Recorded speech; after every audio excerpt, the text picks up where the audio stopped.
Lord, just thank you for today, God. We know you're here, you're with us. Yes, God.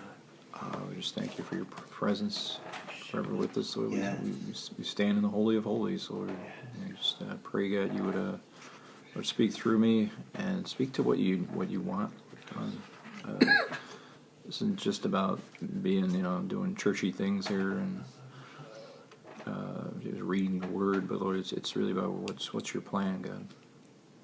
Even as Ezra and Nehemiah and Zerubbabel were following the fulfillment of your word, Lord, I just pray that we would play a part in that as well. That's right. In Jesus' name. Amen. Oh, I'm going to use my digital Bible. So, if you guys got your hand out, you're here. Yeah, you guys got great handouts, man. So you got a little homework between the next lesson. We're going to go through Ezra pretty quick, actually.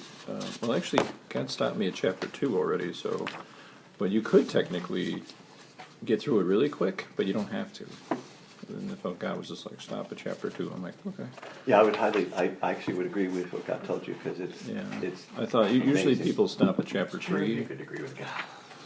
Yeah. Well, it's a good policy to agree with God, though. Yeah. He wins that argument, always.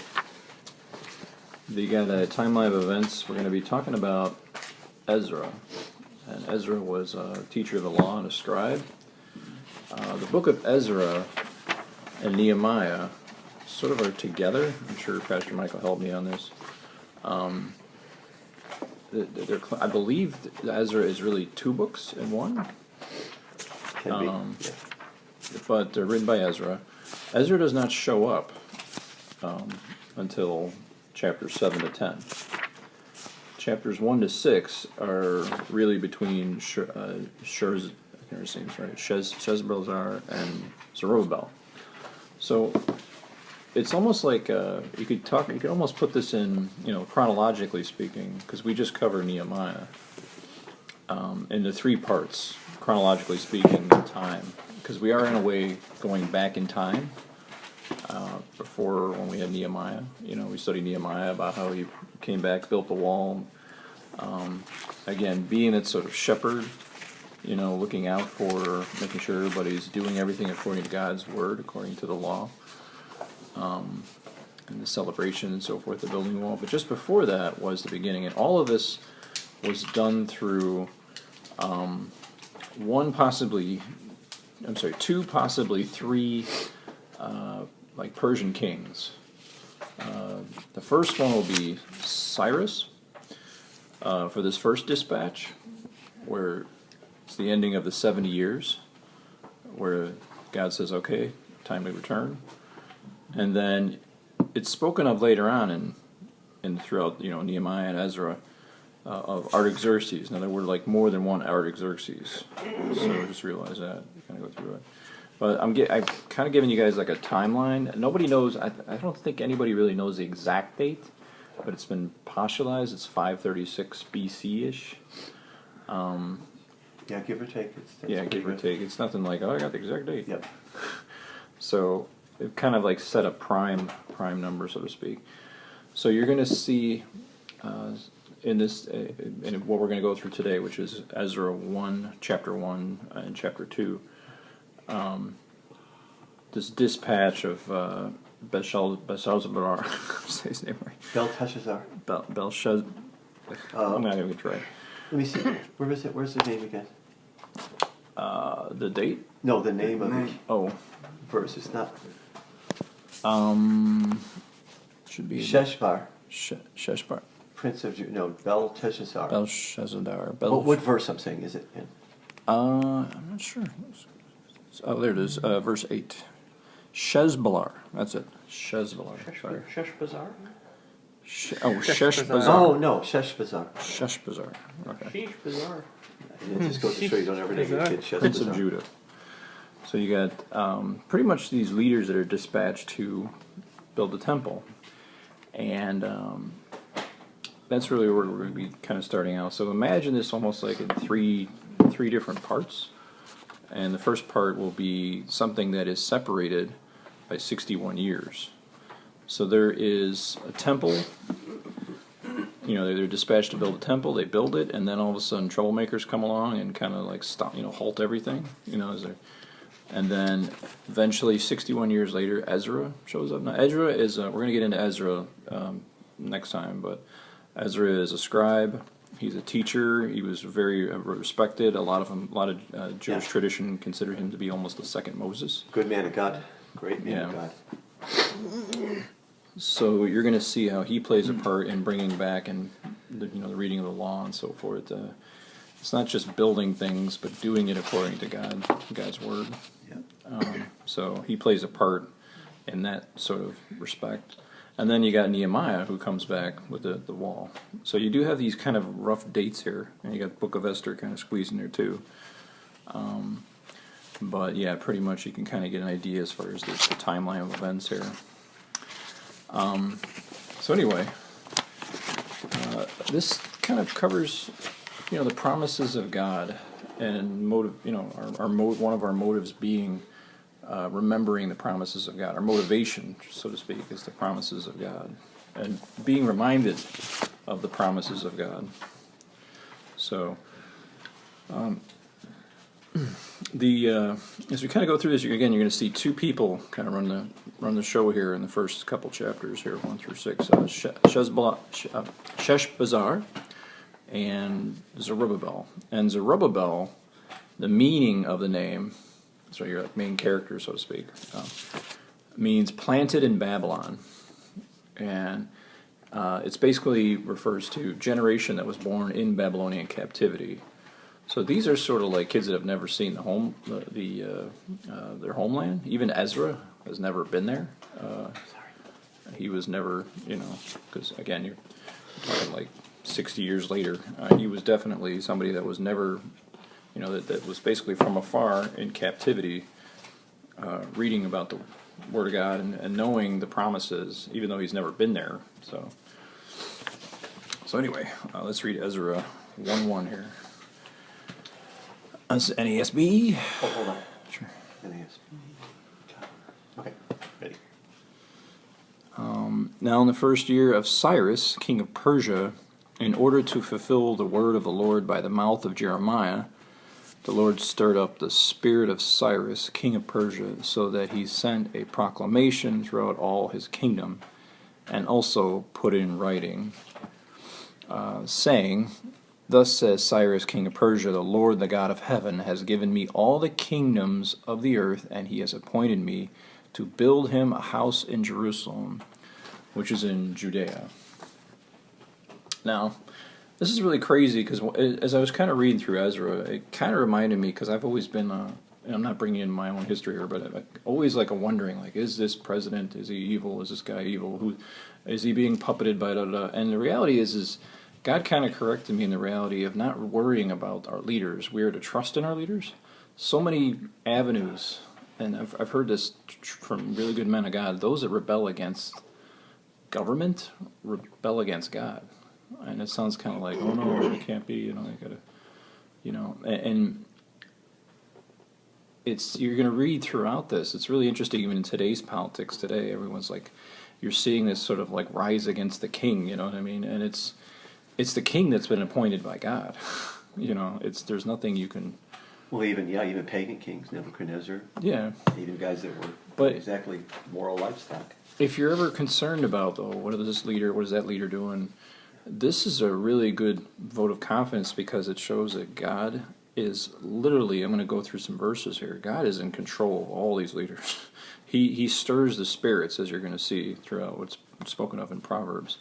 He moves these leaders to do what they do. And if there's anything, if you're ever somebody that's concerned about world politics and all this, what's going on, it's really about our hearts as a nation collectively and individually, that's going to determine the outcome of what we are in this country.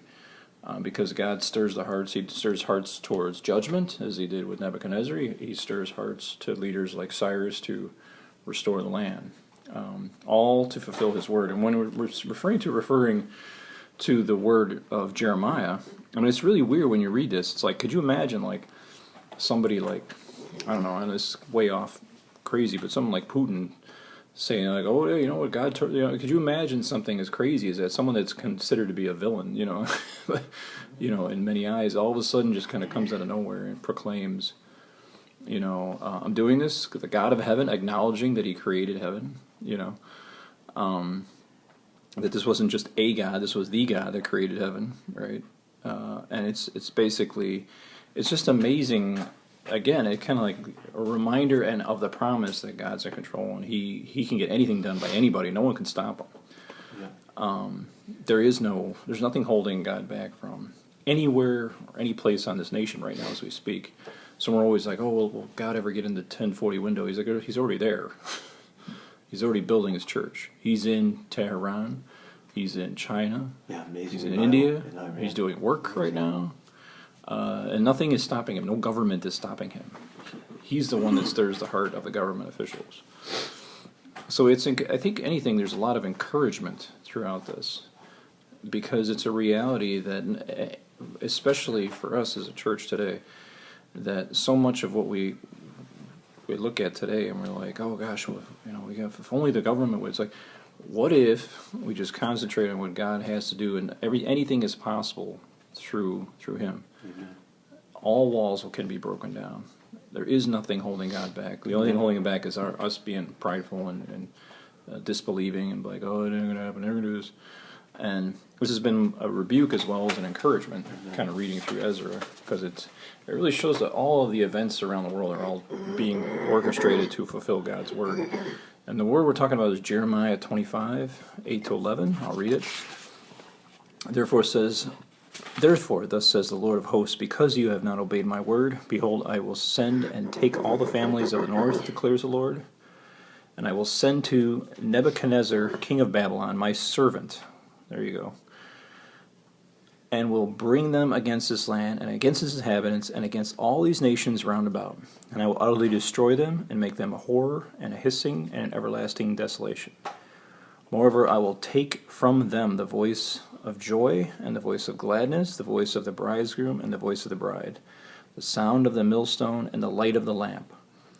This whole land will be a desolation and a horror, and these nations will serve the king of Babylon 70 years. So there was a ticking time there that they knew.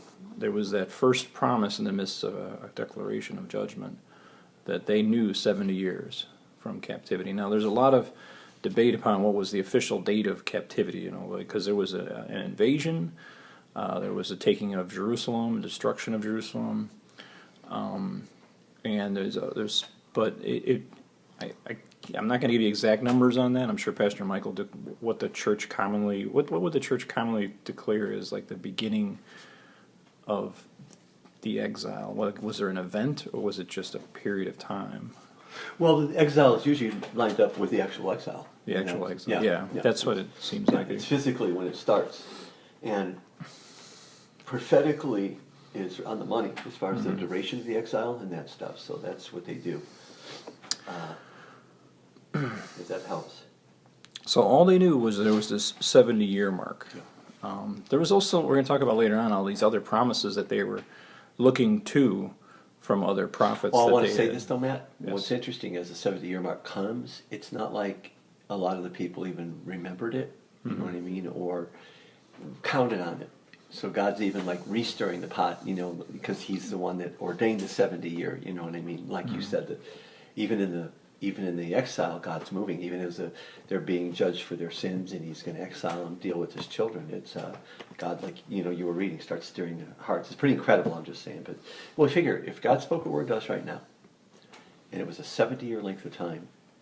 By the time the 70 was up, some of us would be dead. You know what I mean?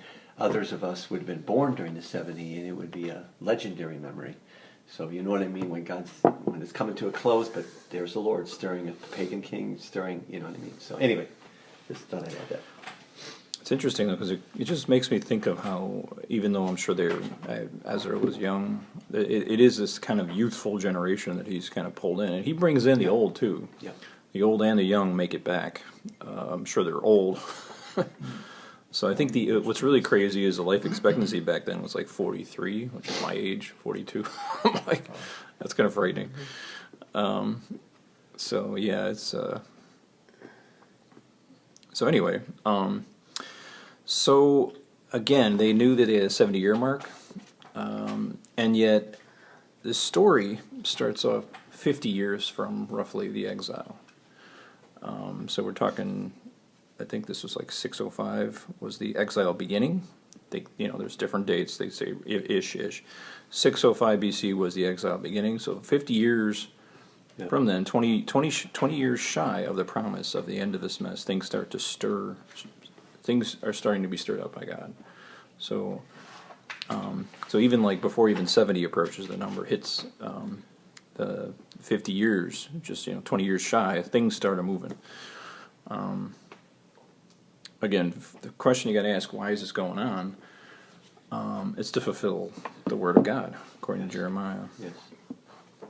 There's no city, no person, again, no principality that God Himself does not have His thumb down on. So, we just read in Jeremiah that His servants, Babylon, again, getting the church today to repent, raising up this, end times generation. Again, getting into all these countries, Iran, Russia, India. It's not a big labor deal for God. It will be done. The big thing we always have a problem is like our own personal desires versus what God is doing. And imagine if we just get on God's agenda, how much would we get done? So that's definitely something you should pray about. Like, God, I don't care about my finances, my marital situation. What is your plan? And how can we get this accomplished through me? What I can do, to play a part. Not to say you're going to take the whole thing on, but it'll be a whole different shift, I think, in movement. Like, Lord, here I am, willing to do to fulfill your word according to the end times. There's a lot of fulfillments that are coming, and we might even see them in our lifetime. I don't know. I mean, it's a big question, but we're going to start to see these things and go, okay, there they are. Are we going to go along with them?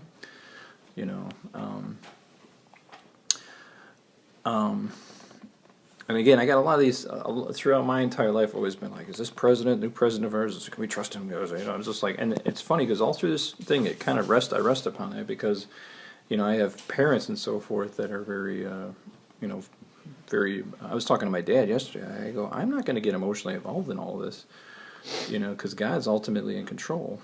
And even as my dad was starting to go up about the leftists, and I'm just like, God, I'm just like. And I told him again, I said, you know what, it's like, and God's in control of this, it doesn't matter. It's like, don't get too emotional about this, But at the same time, it's good to fight for what is right, obviously. So God, ultimately you're going to see the judgment of God. And, that's ultimately we got to start praying for is our country, not necessarily our president, but our country, but people in it, that their hearts are made right.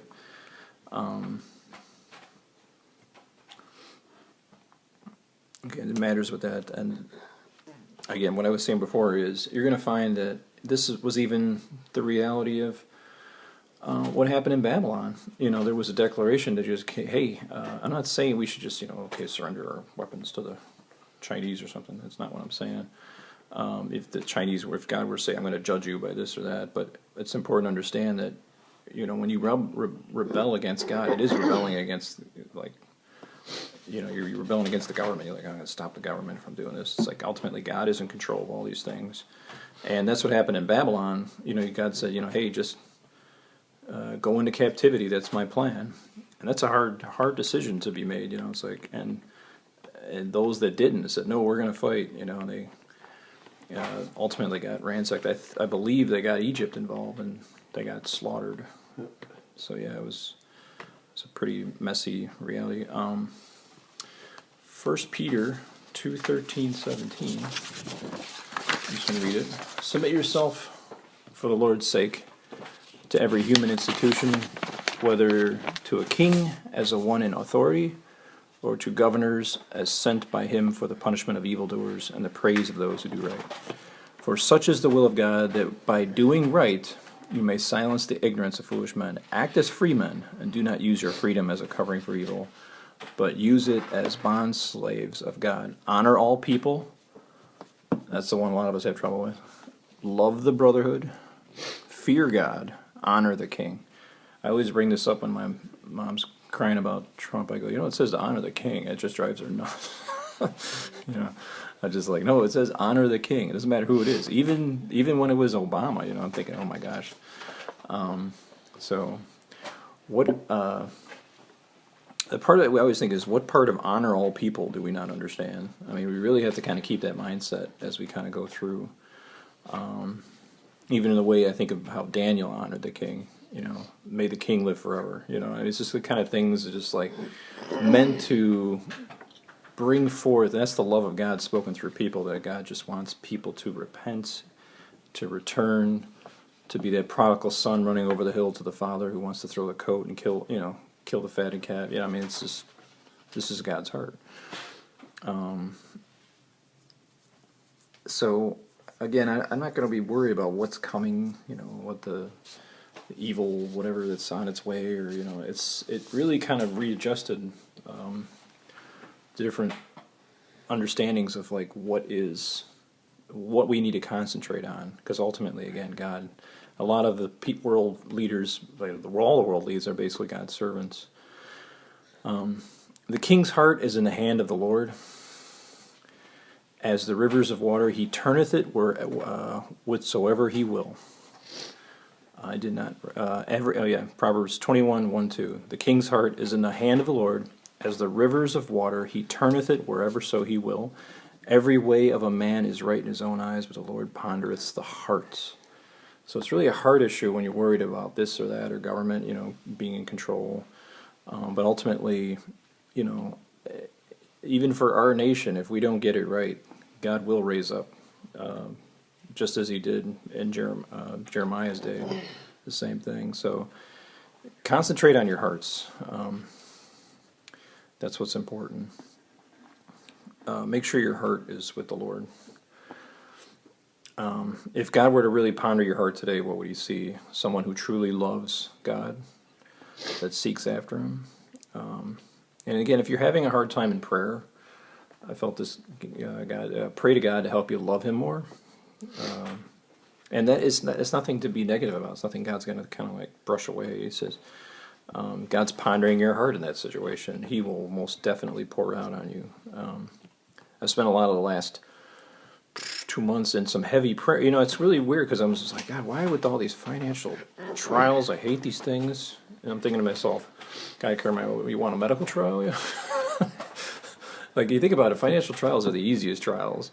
But it has increased my prayer time significantly. I got a lot of free time. But it's been really awesome. And it's kind of like, and I've been able to speak prophetically to a lot of people. And it's in a place of really brokenness and humility, as opposed to, and I'm sure there's more to come, but it's really like, God has to deal, so just kind of just keeping quiet. Even keeping quiet around people, like, I have a family member in town. I'm just like, and even with my dad, it's funny, yesterday he started stirring me up to be like, negative, and, there's a humility that these guys went through. Through this sort of humiliation of being exiled, but they're being humbled for their return. And again, I'm kind of, I know I'm dwelling a little bit on this about the leaders, but it is kind of a perspective. And I remember, like, again, I don't like talking politics too much here, but I remember hearing these words from the current president, and kind of like almost feeling like they were from God himself. He gave his inaugural address, and he said, this is what he quoted, "My administration is totally determined, to restore law and order and justice for all Americans, and we're going to do it quickly." I remember hearing that and being like, almost like hearing the voice of God speaking through this guy. No matter how corrupt Cyrus was, no matter how corrupt what you may claim to be for the president, God is still the one who stirs the hearts and moves these leaders. And that is a different perspective than the rest of the world. The rest of the world just hates authority, hates the government, and so forth. So it's really cool how, just an encouragement as you watch this, that when it comes to God's will, and if we could just get on his agenda instead of ours, like, the sky's the limit. Well, actually, there is no limit when you think about it. So Again, the world doesn't want law and order. That's two words nobody likes to hear. And that's what you're going to see what happens with Ezra. Ezra is going to bring in this sort of law and order according to God's law, according to His Word. There's mandates here. The rest of the world wants to be altruistic without putting any work in or getting their hands dirty. And you'll see here that there's going to be a lot of need for faith as these guys sort of take their step out. Because this is the first dispatch to Jerusalem. You're going to find that there is Jews living scattered around Jerusalem, but they escaped the exile, but they sort of like moved in after the Babylonian captivity and they took everybody away. So there's there. And you're going to find they're actually, even though they're actually troublemakers. And we're going to find out later. They're kind of stopping and they're kind of sucking up to and deterring the plans. They're basically being used by the enemy from getting this temple built. And that's the first kind of order here, is to get the temple built. And you're going to see in this a lot of reflections for ourselves, this parallel to the temple of God, which is ourselves, whereas they're rebuilding the temple.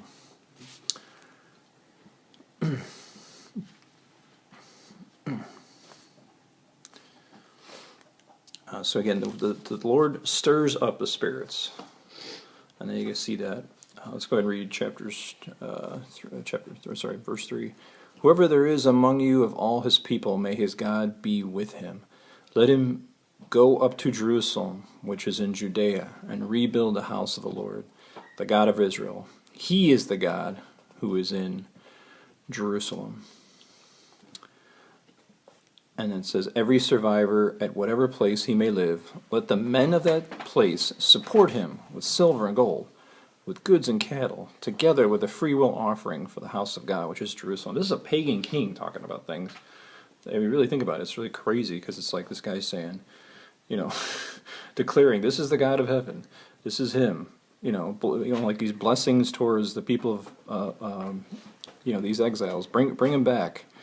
And by the way, here's these provisions. So everything is being provided by God. Just huge provisions. This isn't just good luck and, here's nothing, You see this sort of parallel in what we've studied in Nehemiah. There's this provisions by Artaxerxes. But again, this is the first guy. First guy that stirred up, and that's Cyrus. The first dispatch, before even the wall was built, the temple was built. Again, a pagan king acknowledging the God of Israel as the creator of heaven. And it even says, may his God be with him. Again, then provisions. If it's God's will, God's will get it done, and nothing can stop it. Supplies will be met for this church. What you're seeing here again is like this whole Ezra is a reboot. It's a reboot of the church, but in this case, Israel and the promises. And I believe that reboot is coming for us. We were already in the process, obviously, in the humbling process, but the reboot is, I believe, about to begin. That's why I kind of felt with God, oh my God, you brought me to Ezra. What does this have to do with us? So that's been my prayer, not just like, ooh, look at a nice Bible study, So I kind of like prayed in regards to like, where does this apply to us? And I believe he's going to bring, just like he did with Ezra, this is what I felt he put on my heart, was this: there will be these fortunes dropped in our lap, there will be this change, there will be this rebuild, there will be new members. Expectation should be in the hearts, as it was with Zerubbabel and Sheshbazzar. I'm going to keep messing that up. Words spoken from the church are no different than Jeremiah's word spoken to Israel. This shall come to pass.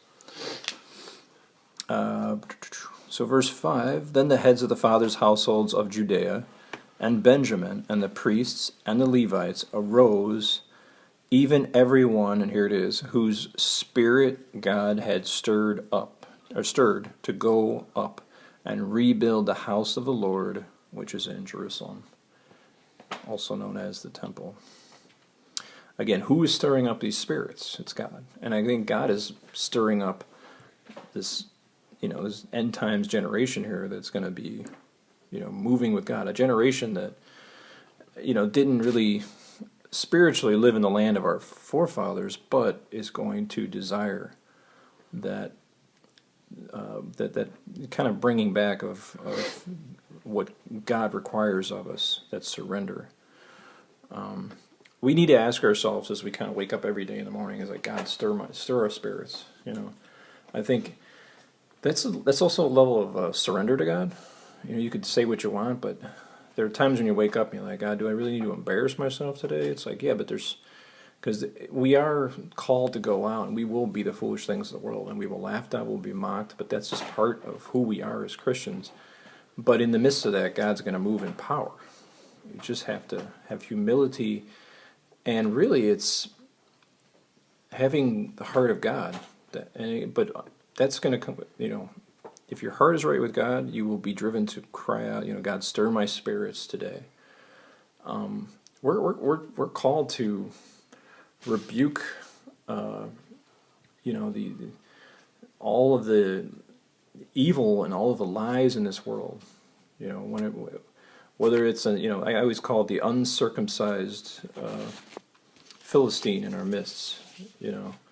The Goliath that we stand before. We're called to rebuke this thing, no matter how big it is compared to us. Every morning, I think you guys should just think about, stir my spirits today. What should I say?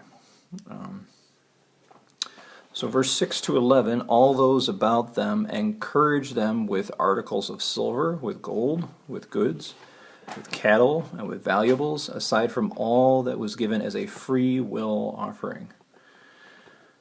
So it's interesting, the beginning is sort of, in a way, it's almost like I believe the Church of Antioch, it's just like this, the beginning of this church, there was this sort of like influx of giving to each other of what they had. This sort of like this free will offering. It was the free will of the people to say, you know what, it's my good intentions to bless this person, to see this through. Also, King Cyrus brought out the articles of the house of the Lord, which Nebuchadnezzar had carried away from Jerusalem, and put of the house of his gods. And Cyrus, king of Persia, had them brought out by the hand of Merodach the treasurer, and he counted them out to Sheshbazzar, the prince of Judah. Now this was their number. Gold dishes, 1,000 silver dishes, 29 duplicates, 30 gold bowls, 410 silver bowls of the second kind, and 1,000 other articles. All the articles of gold and silver numbered 5,400. Sheshbazzar brought them all up with the exiles who went up from Babylon to Jerusalem. So Sheshbazzar, am I wrong about this, Pastor Mike, is basically Zerubbabel? I believe so. There were different names. You had one name and you have a name according to where you were. Well, sometimes you also had an original name. You had an original name, yeah. So when you're kind of seeing that, it's like Sheshbazzar is the name of the Zerubbabel. So all these provisions provided for, and it's interesting as you kind of understand this, is like, even in the midst of this horrid, and this was a horrid slaughter when Babylon came in and destroyed Jerusalem. But even in the midst of that, the handing down of all of these, articles that are, that were for God's kingdom, were handed down from one king, and then he was conquered by another king, and yet in the midst of it, they were stored away safely. So that's ultimately a testimony of God's ultimate control in the midst of chaos. He's got these things in hand. All of it keeping in mind of the promises of God coming, even in the midst of chaos.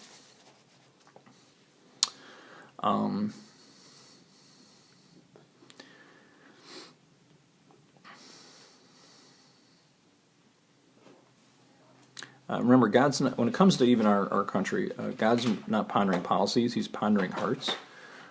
When He looks at a collective nation, He looks at their hearts, not their deeds or religious self-righteousness, their hearts towards Him. And that's what I think one of our tasks here is to, kind of stir up, God's stirring us up to stir up the hearts of our nation, to awaken to the reality of, first off, repentance, and ultimately getting on board with God's plan. So, again, we have 50 years, and then boom, without, almost like a blink of an eye, everything changes immediately. You're going to see, we're going to read Ezra 2, so I'll go ahead and read that. And we're going to read all the way to verse 60. Numbering of those returning. It's important to note, you always see these genealogies and all this throughout history. You do not see that. What's interesting is you do not see this record keeping here in books such as the Quran, and you don't see this in the Buddha, all the right, you don't see dates or look at it. None of that is there to verify anything. In fact, a lot of the Quran cannot be verified at all because it's like there's no genealogies, there's no places, there's nothing to, and a lot of that has to do with what God puts in His Word here, verifying His Word. Now, these are the people of the provinces who came up out of the captivity, the exiles, who Nebuchadnezzar, the king of Babylon, had carried away to Babylon, and returned to Jerusalem and Judea, each to his cities. These came with Zerubbabel, Jeshua, Nehemiah. By the way, that's not the Nehemiah that we're going to encounter. Just reality, like, oh, look, there's Nehemiah there. That's not him. That's a different Nehemiah. Sariah, Realiah, Mordecai, Bilshan, Mispar, Bigvah, Rehum, and Banah. The number of the men of the people of Israel. I'm going to skip down because obviously these are different sons. So that's from verse 3 all the way to 35. And verse 36 is where we'll start off here. It says, the priests, the sons of Jediah. So again, it lists priests. Verse 40, the Levites, the sons of Jeshua and Kadmiah, of the sons of Hodaviah. The singers, the sons of Asaph. The sons of the gatekeepers, the sons of Shalom, the sons of Atur, the sons of Talman, the sons of Akab, the sons of Hatita, the sons of Shobiah, in all 139. 43, the temple servants, the sons of Zehi, the sons of Hasupha, the sons of Taboeth. So these again are all down to 55. The sons of Solomon's servants, the sons of Sotiah, the sons of Hasophereth, the sons of Paruda, the sons of Jalah, the sons of Darkon, the sons of Giddel. Again, that goes down. Verse 58, all the temple servants and the sons of Solomon's servants were 392. Now these are those who came up from Tel Melah, Tel Harasha, Cherum, Adan, and Emir, but they were not able to give evidence of their father's household and their descendants, whether they were of Israel. The sons of Deliah, the sons of Tobiah, the sons of Nekoda. So you're talking roughly, not totaling 50,000, just under 50,000 people are going. Again, Ezra might not even be born yet at this point, which is really crazy. You kind of see how, you're going to see throughout this process of the rebuilding of Israel, there were times where there was like a blockage, and time went by, and then God said, "What are you doing? Get back to work." So that happens in our life, and it's important to understand if you get like a blockage of a couple of, this was like 60 years before they continued. They got the temple built, but then the locals you're going to find causing trouble and trying to write letters back to the king and of Persia to kind of stop them and say, "Oh, these guys are rebellious." So we're going to get into that next time. But there is times in our life where the enemy kind of stops, but then God reminds us, get back on track. So don't be discouraged as you kind of go through your life and you're like, "Oh, there was that period of time, this long period of time, and nothing happened. And I didn't listen to God." It's like, that's okay. God's saying, get back on board. What I tell you to do. So again, you got a lot of these Babylon babies, so to speak. Yep. This is the first expedition back, or the return. And you got Nehemiah's expedition that comes way later. This is the first wave of the initial 3 waves coming back. Yep. We have priests. It's an interesting list of things here. We have priests, Levites, singers, temple servants, sons of Solomon's servants, and gatekeepers. This is the team. This is part of God's reboot. just as in Jesus' day when they were, trying to get through. You think about God works in teams, and even as there was like this paralytic, and they were trying to get him down through the roof. It took a team to actually tear off that roof and put people in. It's funny because you're not really seeing much about like soldiers or nothing like that. These are servants, worshipers.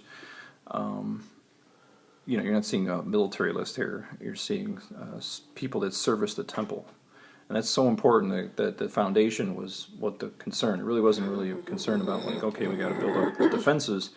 It's really about getting God's temple back and running, up and running. And again, the temple of God that we are is, the temple of God is here. It's right here. Yep. So that's even crazier when you think about it. Crazy in a good way. Again, think about it even for ourselves. When we come to God, when we come for a reboot, who are we? Are we bringing these things? Are we bringing ourselves as worshipers, as gatekeepers, as singers, right? As those priests who know the law, who are going to read the law? They're going to read the law of the people because there was no Bibles back then. And as we read our word. So it's interesting just to see those lists. A lot of records and so forth. And again, proving the Bible to be true to this day. So we're going to read 61 to 70. Of the sons of the priests, the sons of Habiah, the sons of Hakaz, the sons of Barzillai, who took away from the daughters of Barzillai and the Gileadite, and he was called by their name. These searched among their ancestral registration, but they could not be located. Therefore they were considered unclean and excluded from the priesthood.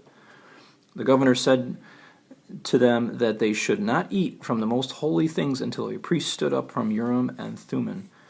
The whole assembly numbered 42,360. So there's your number. Not necessarily 50,000, but basically 42,360. Yep, I think that's pretty accurate. Besides their male and female servants, who numbered 7,337, and they had 200 singer men's women, so roughly 50,000. Yep. Their horses were 736. Again, this all provided. Their mules, 245. Their camels, 435. Their donkeys, 6,720, all for transportation, moving. And then some of the head of the fathers' households, when they arrived at the house of the Lord, which is in Jerusalem, offered willingly for the house of God to restore it on its foundation. So again, they're just building out the foundation. According to their ability, they gave to the treasury for the work 61,000 gold drachmas and 5,000 silver minas and 100 priestly garments. Yep. Now the priests and the Levites, some of the people, the singers, the gatekeepers, and the temple servants lived in their cities, and all Israel in their cities. So here you got the first move in. They start building the foundation. They move into the cities. No wall built yet. Not there yet. That comes when Nehemiah shows up. If I think about it, we should have studied Ezra first, but I don't know, God kind of put in my heart Nehemiah, but it's important to know the history here, and that's why I gave you guys like a little timeline.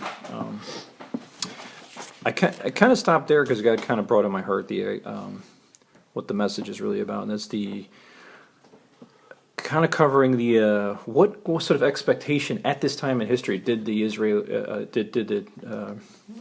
Jewish people have.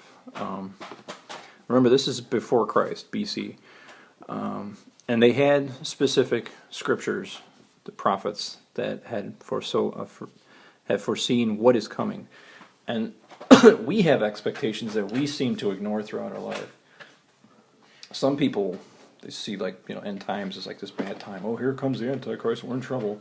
It's like I don't want that coming, but we have to see past that and see that really His coming is something that God has ordained, and that's going to move us towards all the ultimate promises of the millennial reign, of the return of the coming down of the new heavens and new earth and the new Jerusalem. These are the promises that we need to hang on to, because it says for us to,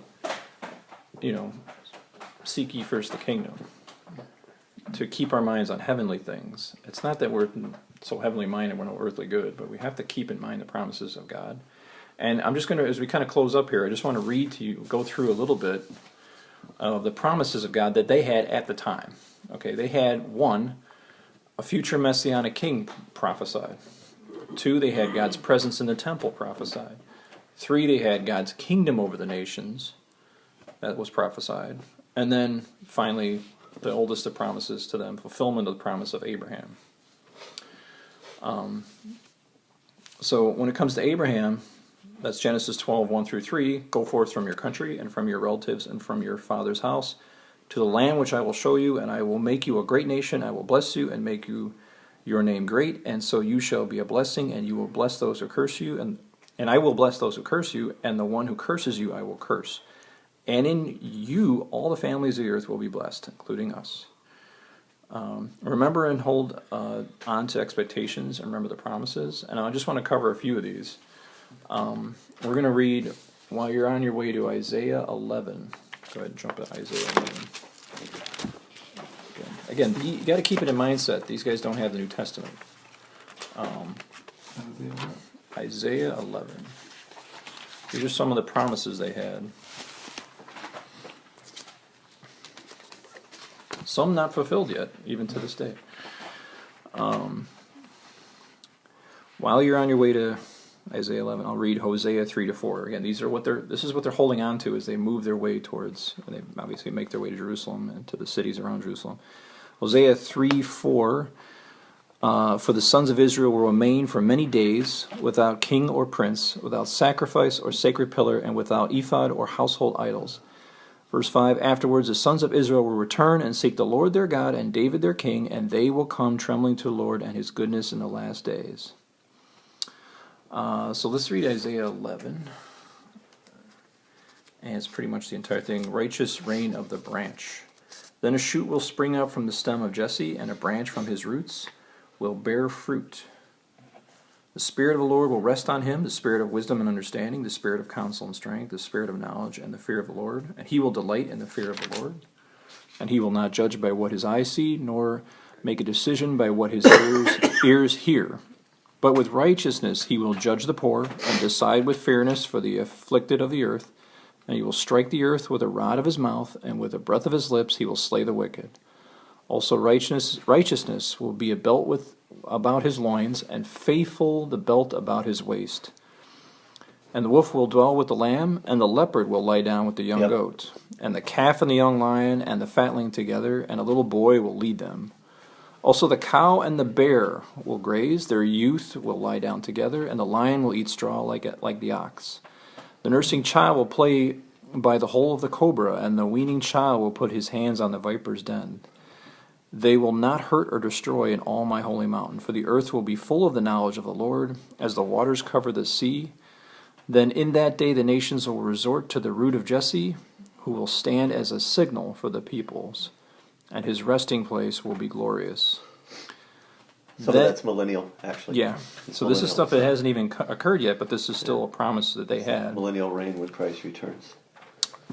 Then it will happen on that day that the Lord will again recover the second time with his hand the remnant of his people who will remain from Assyria, Egypt, Pathos, Cush, Elam, Shinar, and Habath, and from the islands of the seas, and he will lift up a standard for the nations, and assemble the banished ones from Israel, and will gather the dispersed of Judah from the four corners of the earth, when the jealousy of Ephraim will depart, and those who harass Judah will be cut off.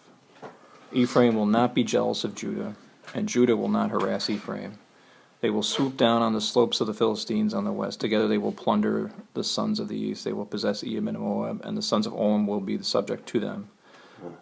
And the Lord will utterly destroy the tongue of the sea of Egypt, and he will wave his hand over the river, with which scorching wind, and he will strike it into 7 streams, and make men walk over dry shod, and there will be a highway from Assyria for the remnant of his people who will be left, just as there was for Israel in the day that they came up out of the land of Egypt.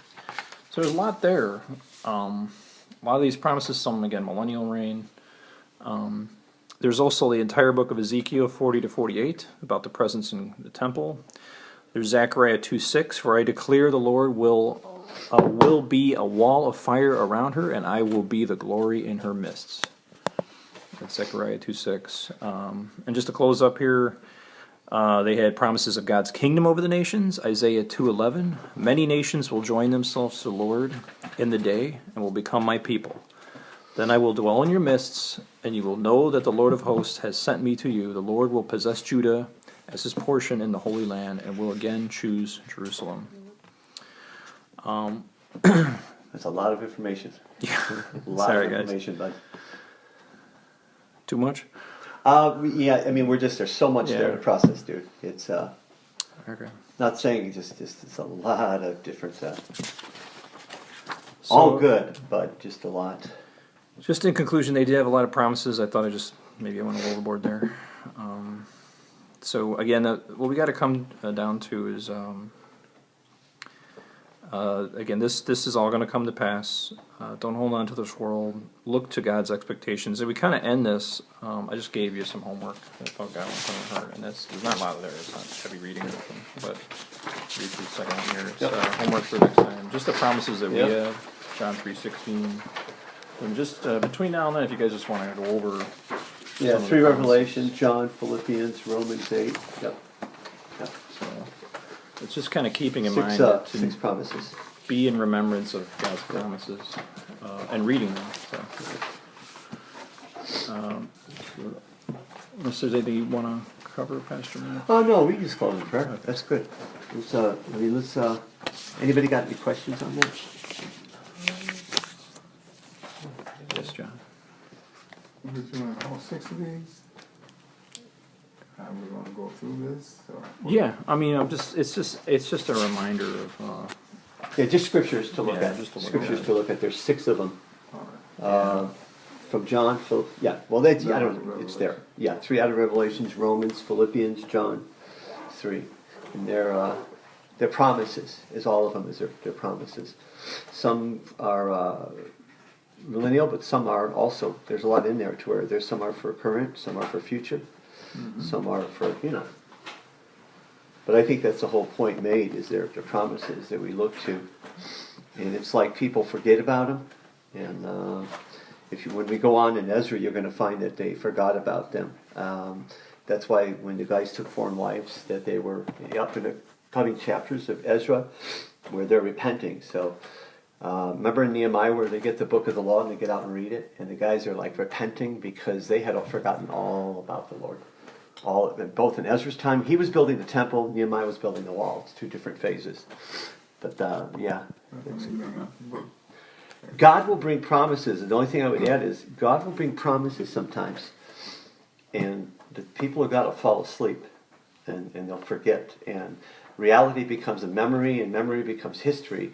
And like he was saying, was God will raise up, when the time draws near to certain aspects, promises. But these guys were looking at particular promises that had to deal with what was coming in their purview, even in their life.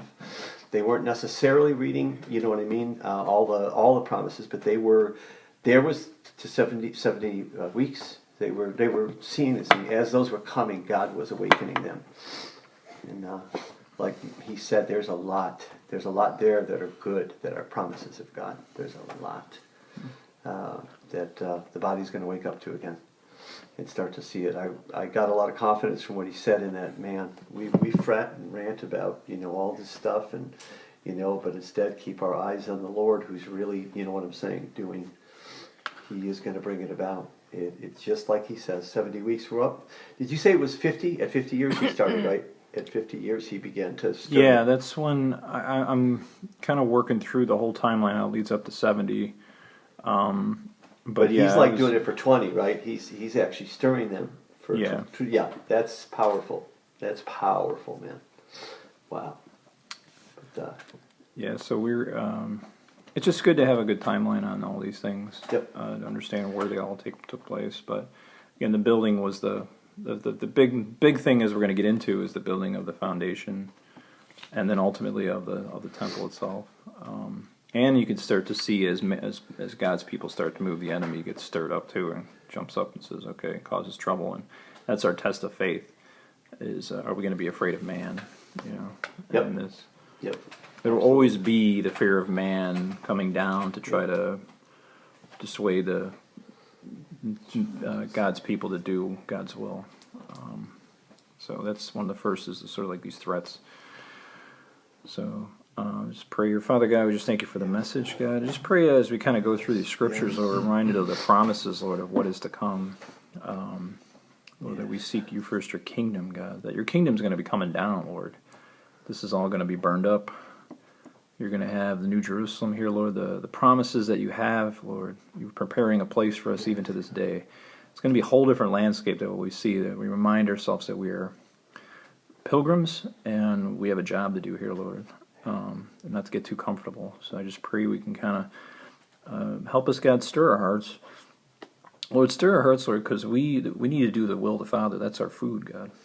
And we are we are very malnourished, Lord, as we not do it. But, Lord, you're commanding us to do it, Lord. So if we stir us up, direct us, we need to hear clearly from you, God.